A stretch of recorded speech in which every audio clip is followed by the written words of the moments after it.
Hello friends, class 8 Social Science Gujarat Board.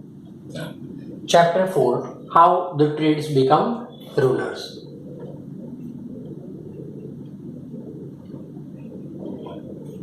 GSCB का fourth chapter है. In this chapter we learn about the Britishers. Britishers यहाँ पे trade करने के लिए आए थे and after they become ruler और वो ruler बन गए. फ्रेंड्स, इस चैप्टर के अंदर हम different policies about the variously policy of the expansion of the British rule in India, Dalhousie policy of annexation policy and dissatisfaction of people, ये सारी चीज इस चैप्टर के अंदर हम सीखने वाले हैं. First given in the books, the children were engrossed is reading the story of two cats monkey during the recess. Text book में हमारा चैप्टर एक स्टोरी से स्टार्ट होता है. On reading this story Jay and Mitali were making fun of each other. दोनों एक दूसरे से फन कर रहे हैं. The class teacher who was sitting beside them said, children, this too is a policy. The third party takes advantage of quarrel between the two. यानी कि दो के झगड़े में तीसरे को एडवांटेज होता है. वो टीचर्स मिताली को और जय को समझाते हैं. The Britishers had expanded their empire in India. तो ब्रिटिशर्स ने इंडिया के अंदर उनका एम्पायर एक्सपांड किया. Such as the policy. Jay asked, sir, how is that possible?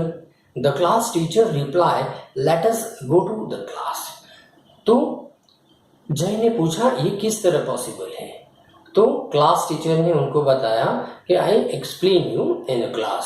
I will explain about how the Britishers came to India and establish their trading centre in India and then after they become ruler. और किस तरह यहाँ पे Britishers आए और किस तरह उन्होंने यहाँ पे उनका रूलिंग एस्टैब्लिश किया.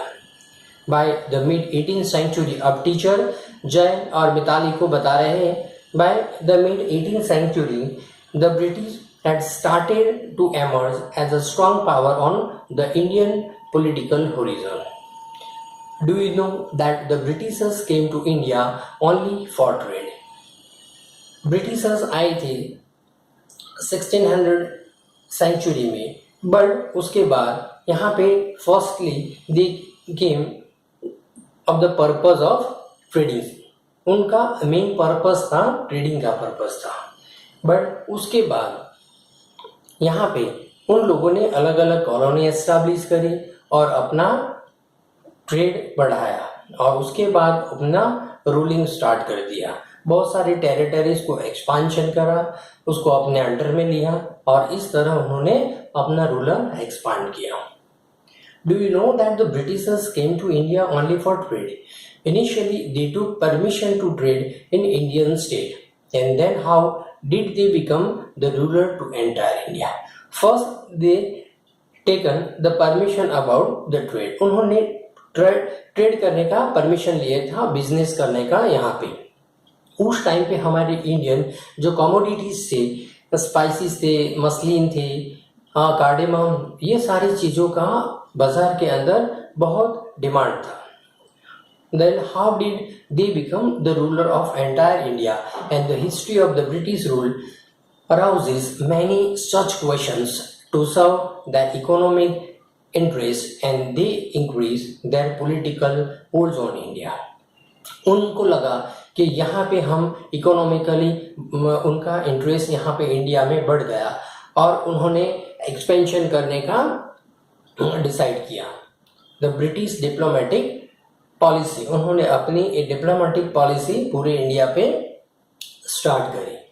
नाउ फर्स्ट पॉइंट पे आते हम. ये इसका इंट्रोडक्शन था कि ब्रिटिशर्स इंडिया में कैसे आए, किस तरह आए और फर्स्ट उन्होंने क्या किया. तो फर्स्ट उन्होंने ट्रेड के लिए परमिशन दिया.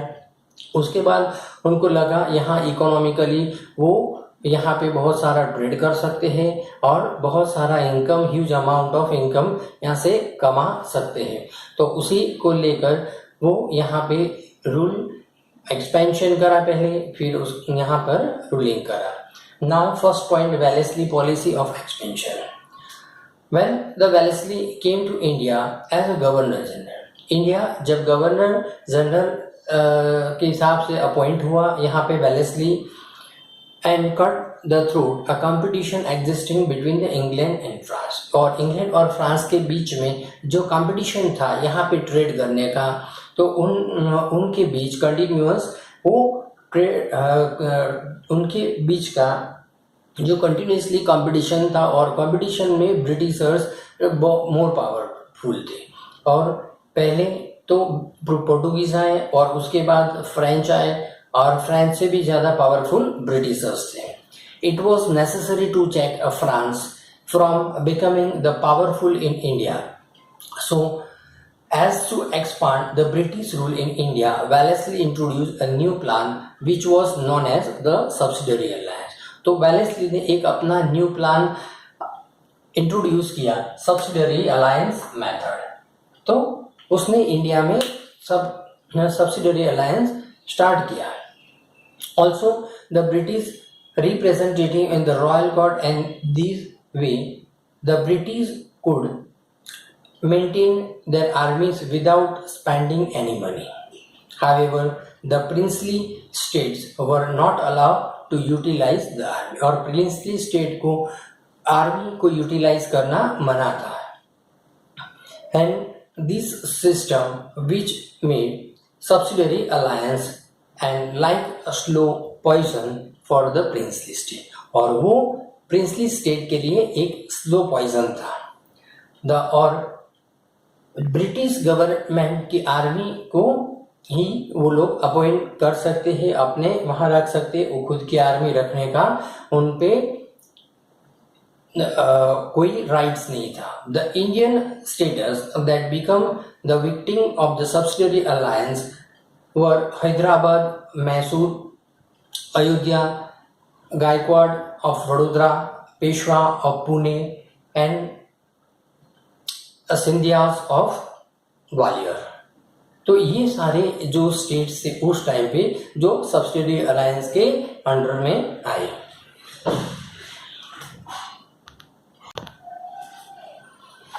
निजाम of Hyderabad, the first victim of the Wellesley subsidiary alliance. तो सबसे पहले निजाम ऑफ हैदराबाद ने फर्स्ट एक्सेप्ट किया, then it was the Mysore and Ayodhya, उसके बाद मैसूर और अयोध्या ने। Tanjore and the Karnataka met with the same fate. The British made the Maratha fight among themselves and constantly made them accept the subsidiary alliance, और continuously उनको subsidiary alliance अपने state के अंदर accept करने के लिए उनके ऊपर जोर डाला गया। Owing to the losses incurred by Nizam in his fight with the Maratha, he was the first to accept the alliance, और वो निज़ाम हैदराबाद का निज़ाम था जिसने फर्स्ट सबसे पहले एक्सेप्ट किया था subsidiary alliance method. Tipu Sultan of Mysore, Tipu Sultan उस टाइम पे मैसूर का टाइगर माना जाता था। He refuse to do so, उसने इस सब्सिडरी अलायंस को से इनकार कर दिया एक्सेप्ट करने से। But after the British viceroy in the fourth Anglo-Mysore War, Mysore was forced to become a subsidiary alliance state, और उसको forcefully अपने subsidiary alliance में ले लिया गया। Maratha chief fought amongst themselves after the death of Nana Fadnavis. One by one, all the Maratha states become victim. एक के बाद एक मराठा स्टेट सब्सिडरी अलायंस के नीचे आ गए, and then they divided and rule policy of the Britishers, और उसके बाद ब्रिटिशर्स ने अपने divide and rule policy start करी। The other state namely Ayodhya, Gorakhpur, Tanjore, Karnataka, Farrukhabad also suffered the same fate, वो भी इन परिस्थितियों से गुजर रहे थे। So in this way within a span of 7 years, Wellesley expanded their company rule and made the Britishers the supreme power in India, और 7 years में वेलेस्ली ने पूरे इंडिया पे अपना सुप्रीम पावर जमा दिया। नाउ हम सेकेंड पॉइंट लेते हैं, expansion of British rule in India. British rule India में किस तरह एक्सपांड हुआ। After the finalizing the subsidiary alliance method with the Mysore, Nizam of Hyderabad, and the Maratha chieftains, the British moved towards the northern part of the India. India के northern part में British फैल गए and they entered into the treaty of a friendship with Nepal. और उन्होंने नेपाल के साथ treaty करी थी फ्रेंडशिप की and sensing the threat from it they fought many battles to secure the frontiers friendly relationship with the Sikh king Maharaja Ranjit Singh helped them to win the battle with the Afghans and establish their rule in Sindh. और उनका सिंध में rules establish करने के लिए उन्होंने महाराजा रंजीत सिंह को अपना friend बनाया था और उनको इस वॉर के अंदर उन्होंने अफगान को पराजय करने के लिए उन्होंने ब्रिटिशर्स ने सपोर्ट भी किया था. और बिकॉज ऑफ उस टाइम पे जो महाराजा रंजीत सिंह थे वो बहुत पावरफुल सिख रूलर थे, इसलिए उसको ब्रिटिश लोग हरा नहीं सकते थे. So the British had an ambitious to capture the Sikh kingdom, which was a very powerful kingdom, but they could not do so as long Maharaja Ranjit Singh was alive. जब तक राजा रंजीत सिंह जिंदा है तब तक ब्रिटिशर्स के under में उनका state जाना मुश्किल था.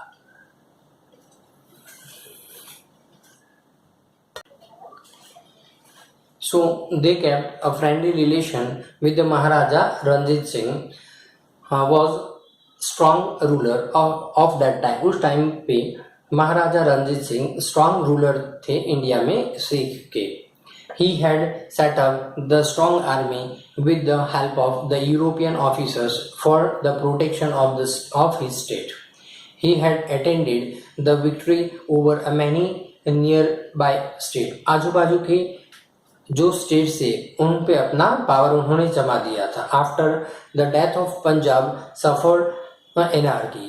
और पंजाब जब ब्रिटिशर्स ने जो भी स्टेट का कोई भी किंग अगर की डेथ हो जाती है तभी वो मोनार्की की जगह वो ब्रिटिश के नीचे आ जाता है. Then it was suffered from anarchy. The governor general sir Henry Harding came to India and brought the Sikh rule completely under the British rule. और सारे जो सिख रूलर थे उनकी सारी जो टेरिटरीज थी वो सारी ब्रिटिश रूल्स के अंडर में आ गई. So the policy of interference and annexation. Now इसके बाद हम थर्ड पॉइंट को देखते हैं, Dalhousie policy of annexation policy. Now, the aim of the Wellesley policy of expansion was to enslave the native of kingdoms. Main इसका M था Wellesley का, यहाँ पे जो expansion and rule policy apply करके यहाँ के लोगों को, यहाँ के नेटिव पीपल को, नेटिव किंगडम को अपने अंडर में लेने का. Much of the British resources the state that accept the subsidiary alliance considered the British as their friends. Eventually, in the absence of the internal and the external threat, and their administration started deteriorating, the outcome of the conspiracy of the British was the anarchy in the many princely states. और बहुत सारे ऐसे states थे India के अंदर, उन्होंने anarchy system start कर दी थी जो ब्रिटिश रूल के अंडर में था. That mean the Indian ruler got trapped in it. The British got an excuse to start the interfering into the internal affairs of this state, so the pretext of putting an end to the anarchy. So they annexed many states under the same excuse. और इसी excuse के नीचे बाकी सारे जो state को one by one करके British rule के अंडर में लिया गया. देयर आफ्टर बर्मा, अभी का जो हम उसको म्यांमार बोलते हैं, and regional of Punjab were also annexed. तो बर्मा के पार्ट को, पंजाब के काफ़ी रीजन को ब्रिटिश के नीचे यानी अपने अंडर में एनेक्स्ड किया। If the king died without a son his state was annex, यानी कि जो भी कोई किंगडम होता, अगर उनको कोई सन नहीं होता तो उस स्टेट को वो लोग एनेक्स कर लेते, दैट मीन वो ब्रिटिश रूल के अंडर में ले लेते थे। इन this way states Jhansi, Nagpur, Satara etcetera became the victim of the policy of annexation. तो ये सारे स्टेट्स जो ब्रिटिशर्स के अंडर में आ गए, एनेक्सेशन पॉलिसी रूल के अंडर में। Now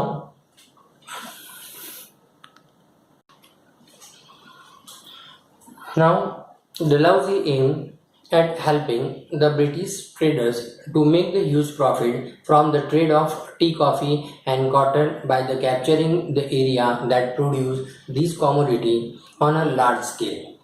तो डेलहाउसी का एक एम था वो हेल्पिंग द ब्रिटिश ट्रेडर को हेल्प करना था, and to make huge amount of profit from the trader. यहाँ के जो यहाँ ट्रेड करने से यहाँ कॉफ़ी और कॉटन का बहुत मार्केट था, और यहाँ से वो ट्रेड करके फॉरेन वहाँ पे ब्रिटेन में ले जाते थे। तो यहाँ से ब्रिटेन उनके बीच ट्रेड चलता था। यहाँ से जो भी चीज़ बाइंग होती और वहाँ पे ह्यूज अमाउंट, बिग अमाउंट में वहाँ पे इंग्लैंड में बेचते थे, तो उससे उनको ह्यूज अमाउंट ऑफ प्रॉफिट होता था। So by capturing the area that produce this commodity on a large scale, so to consolidate the British rule in India and to run the administration large scale and smoothly, many changes were introduced by Dalhousie in India. उसके सिवा Dalhousie ने India में बहुत सारे changes भी किए, बहुत सारे मॉडर्नाइजेशन भी किया, बहुत सारा चेंजेस भी लाए during his tenure, that mean उसके टाइम पीरियड के ड्यूरेशन में the first railway line was started between Mumbai to Thane in 1853. The modern postal system started in India, and wireless system between India and England too was introduced during his tenure. तो उनके time के duration में ये सारे railway start हुआ, postal system start हुआ, और wireless system in India और इंग्लैंड के बीच स्टार्ट हो गया। He passed law to ban a child marriage and advocated widow remarriage. English education spread in India during this time. The first three universities in India were established in the Mumbai, Chennai and Kolkata. तो यहाँ पे उन्होंने English education भी start किया, उसके लिए उन्होंने university भी एस्टैब्लिश की। फर्स्ट उन्होंने मुंबई, चेन्नई और कोलकाता में एस्टैब्लिश की। In the year 1857, thus therefore reforms were basically for the expansion of the British rule and in the administration.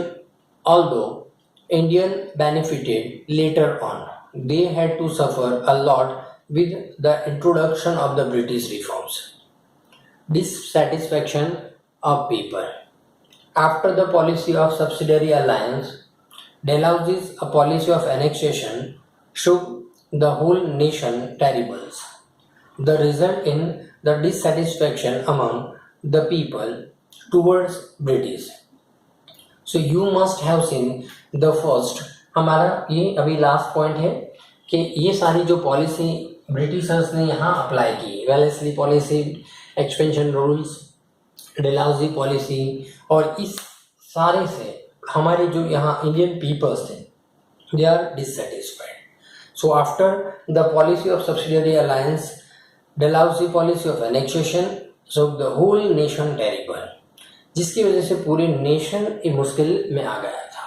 And this result in the dissatisfaction among the people toward the British rule. तो British rule के against में वो लोग dissatisfied थे. You must have seen the film क्रांति. हमने क्रांति film आपने देखी होगी, मनोज कुमार की क्रांति film.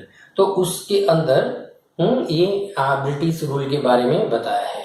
And also Mangal Pandey. If you have not seen they try and see these movies. At this time, the people were surprised under the dictatorial regimes of the British. Addition to that, the reforms made by Dalhousie added the fuels to fire. Different people reacted different to railway facilities of a post and telegram and the Western education. Orthodox peoples felt that the British wanted to destroy their cultures. Orthodox people वो उनका मानना था कि Britishers उनके culture को harm कर रहे हैं या तो उनके कल्चर को डिस्ट्रॉय कर रहे हैं। The reforms done by the British were basically for running the administration smoothly. The dissatisfaction of the people had reached a point of saturation and they were the state of rebellions which result in the freedom movement in 1857। और इसको लेके हमारे जो बहुत सारे states थे Britishers के against में एक रिवॉल्ट करा। It was in 1857। 1857 में बहुत सारे स्टेट ने ब्रिटिशर्स के अगेंस्ट में रिवॉल्ट किए थे। ओके बाय फ्रेंड्स, यहाँ पे चैप्टर ओवर हो गया हमारा। ये गुजरात बोर्ड क्लास 8 का चैप्टर है। So subscribe my channel and share more student. Okay bye friends.